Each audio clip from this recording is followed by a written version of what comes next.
ಜನೌಷಧಿ ಕೇಂದ್ರ ಈ ದೇಶದ ಹೆಮ್ಮೆಯ ಪ್ರಧಾನಮಂತ್ರಿ ನರೇಂದ್ರ ಮೋದಿಜಿಯವರ ಒಂದು ಕಾರ್ಯಕ್ರಮ, ಒಂದು ಕೊಡುಗೆ.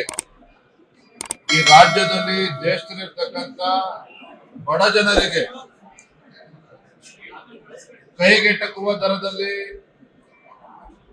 ಔಷಧಿಗಳು ಸಿಗಬೇಕು, ಬಡವರಿಗೆ ಅನುಕೂಲ ಆಗಬೇಕು ಅನ್ನುವ ಸದುದ್ದೇಶದಿಂದ ಆ ಕಾರ್ಯಕ್ರಮನ ನೀಡಿರುವಂತದ್ದು. ದುರಾದೃಷ್ಟ ಅಂತ ಹೇಳಿದ್ರೆ ನಮ್ಮ ಕಾಂಗ್ರೆಸ್ ಸರ್ಕಾರ ಸಿದ್ದರಾಮಯ್ಯನವರಿಗೆ ಯಾಕೋ ನರೇಂದ್ರ ಮೋದಿಜಿಯವರ ಜನಪ್ರಿಯತೆ ಸಹಿಸಿಕೊಳ್ಳೋದಕ್ಕೆ ಸಾಧ್ಯ ಆಗ್ತಾ ಇಲ್ಲ.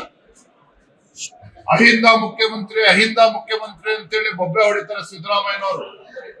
ಒಬ್ಬ ಹಿಂದುಳಿದ ಸಮುದಾಯಕ್ಕೆ ಸೇರಿರ್ತಕ್ಕಂಥ ಪ್ರಧಾನಮಂತ್ರಿ ನರೇಂದ್ರ ಮೋದಿಜಿಯವರು ಕೇಂದ್ರದಲ್ಲಿ ಸಾಕಷ್ಟು ಜನಪರ ಕಾರ್ಯಕ್ರಮಗಳನ್ನ, ಯೋಜನೆಗಳನ್ನ ಕೊಟ್ಟು ಸ್ವಾತಂತ್ರ್ಯ ಬಂದ ನಂತರದಲ್ಲಿ ಪ್ರಪ್ರಥಮ ಬಾರಿಗೆ, ಸತತವಾಗಿ 3ನೇ ಬಾರಿಗೆ ದೇಶದ ಪ್ರಧಾನಮಂತ್ರಿಗಳಾಗಿ ನರೇಂದ್ರ ಮೋದಿಜಿಯವರು ಸೇವೆಯನ್ನು ಸಲ್ಲಿಸ್ತಾ ಇದ್ದಾರೆ. ಅವರು ಕೊಟ್ಟಿರ್ತಕ್ಕಂಥ ಬಡವರ ಯೋಜನೆಗೆ ಕಲ್ಲಾಕುವಂತ ಒಂದು ಷಡ್ಯಂತ್ರ ಹುನ್ನಾರ ಸಿದ್ದರಾಮಯ್ಯ ಸರ್ಕಾರದ. ನನಗೆ ಸಂತೋಷ ಆಗಿದೆ.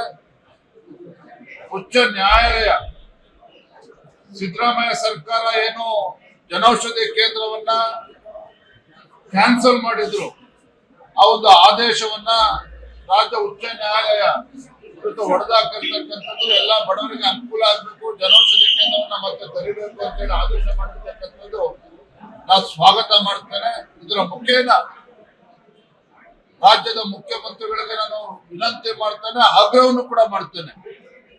ಇನ್ನಾದ್ರೂ ಕೂಡ ದ್ವೇಷದ ರಾಜಕಾರಣವನ್ನ ಬದಿಗಿಟ್ಟು ಕೇಂದ್ರ ಸರ್ಕಾರ ಜೊತೆ ಸೌಹಾರ್ದವಾಗಿ ನಡೆದುಕೊಂಡು ರಾಜ್ಯಕ್ಕೂ ಕೂಡ ಒಳ್ಳೇದಾಗ್ತದೆ, ಬಡವರಿಗೂ ಕೂಡ ಒಳ್ಳೇದಾಗ್ತದೆ. ಆ ನಿಟ್ಟಿನಲ್ಲಿ ಇರೋಷ್ಟು ದಿನ ಉತ್ತಮ ಹೆಜ್ಜೆನ ಇಡ್ಲಿ ಅಂತೇಳಿ ನಾನು ಅವರಲ್ಲಿ ವಿನಂತಿ ಕೂಡ ನಾನು ಮಾಡ್ತಾ ಇದ್ದೆ.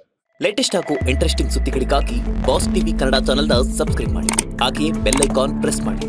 ಇದರ ಜೊತೆಗೆ ಫೇಸ್ಬುಕ್, ಇನ್ಸ್ಟಾಗ್ರಾಮ್, ಎಕ್ಸ್ ನಲ್ಲೂ ಮಿಸ್ ಮಾಡದೆ ಫಾಲೋ ಮಾಡಿ.